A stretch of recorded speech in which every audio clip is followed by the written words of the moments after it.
This is the culmination of this series, but being buyer-centric should go forever. It really is such a core tenet of success. And anybody that is either in a business now and maybe is seeing a plateau or is looking at starting a business, starting with your customer, understanding your buyer really is the greatest lever for change and, you know, achieving results within your business.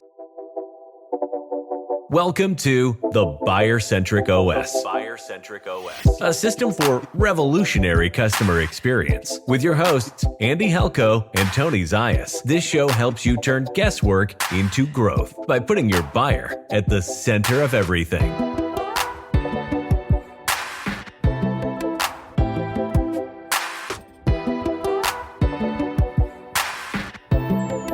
Hey everybody, welcome back to this week's episode, and we're going to look at the Buyer-Centric operating system kind of in a cumulative fashion. This is going to be the finale in the series that we've done covering the book. So Andy, you are the author of the Buyer-Centric operating system, and we've been covering it here. So what, as we look to kind of wrap things up, do we want to kind of look back a little bit and some of the touch points before we dive into giving away a little bit of a plan and some suggestions for folks? Yeah, I think, this is the culmination of this series, but being buyer-centric should go forever. It really is such a core tenet of success.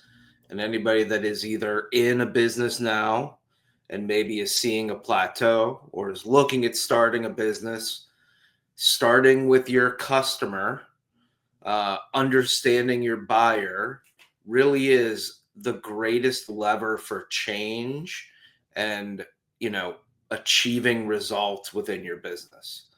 And so for me, just kind of going back is really helping everyone understand that each piece of the business really should be centered around your ideal customer. If you're developing a product, that you really have to look at, what is it that they're trying to achieve? What pains do they have? What do they, get value out of at the end of the day? We talked about the North Star for a little bit of when your customer gets value and you get value. So developing a product really around the buyer and not around just innovation or your idea. That's how you create something that really is sticky. That's how you create something that entices and attracts people in. I think marketing, we look at that and we talk about that a lot. Obviously, if you understand your buyer's mind, their motivation, what they see as challenges that they want to solve, and you develop messaging and campaigns and landing pages and all of these pieces around that, that's when marketing really becomes successful. And then into sales. The greatest salespeople understand their buyer and their psychology so well that they can reflect them. I mean, every sales system out there really does come down to, creating some relationship and rapport with your target audience and moving them through the process by understanding them and delivering them what they want to hear. And so sales, if you want to be a great salesperson or if you want to develop a great sales process, buyer psychology and understanding your ideal customer is the first place to start. And this really goes through everything, whether you're talking about customer service, delivery, evangelization. In the book, I talk about all these different stages, but it really is about everything in the business comes back to how are you influencing, solving, speaking to the person that is going to give you money for what you have. Right.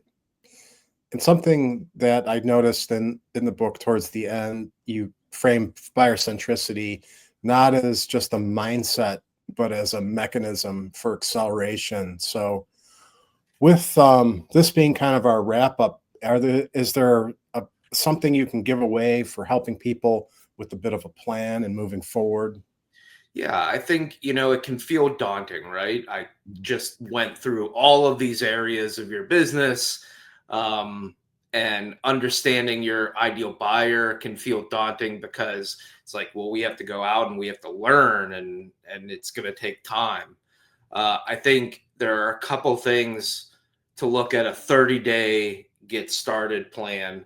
One of them is that initial research and understanding your buyer. We talked about it a couple of times. AI is a great solution for that. We even have our platform Buyer Twin, where you can create an AI clone of your target customer and you can engage with them and speak with them. So I do think that is always the first step, is trying to gather information. But you can really do that in the first 30 days across each of your focus areas. So when it comes to product and building, just start with, are we solving a meaningful buyer priority, or are we just shipping features? That simple litmus test can determine whether you need to start looking at, what you can do better within the product. Again, are you solving meaningful buyer priorities, or are you just coming up with feature ideas and pushing them out? And so the first action that you can take is interview 3 buyers about your product. Sit down, walk through, and instead of talking, listen. And instead of, presenting and pitching, ask, and really get that sense within a product or your services, are you delivering that meaningful buyer value? And that's an easy thing. In the first 30 days, do some interviews, gather some feedback, and just do a litmus test on whether you are developing and designing services or products for buyers, or if you're doing it for yourself. Under marketing, we look at the reflective question of, does our marketing reflect how buyers describe their pain and their goals? And so it's as simple as, is our marketing speaking about us and what we think, or are we truly like putting out messages that talk about what they're concerned about? And so, we start with rewrite 2 headlines using buyer language. And that's very simple. Come in and look at your website, look at your, marketing materials, and just start with 2 headlines and say, can we rewrite this to be really focused on what their needs and pains are? Then we go to acquire, which is sales. Are we qualifying for alignment or pushing towards a close?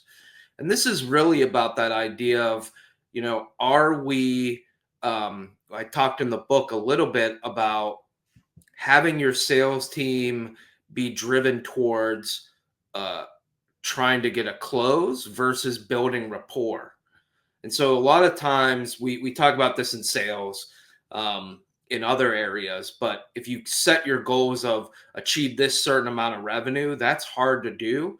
But if you go into a salesperson, say, achieve these 10 activities every week, and we know those activities drive us towards revenue, it's much easier for them to accomplish. The same thing with buyer centricity. Instead of the goal just being get the close, the goal should be, how do you get better understanding of this buyer and their needs, and then how do you present?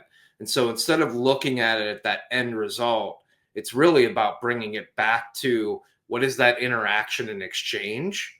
And that's where I think you start getting traction in sales.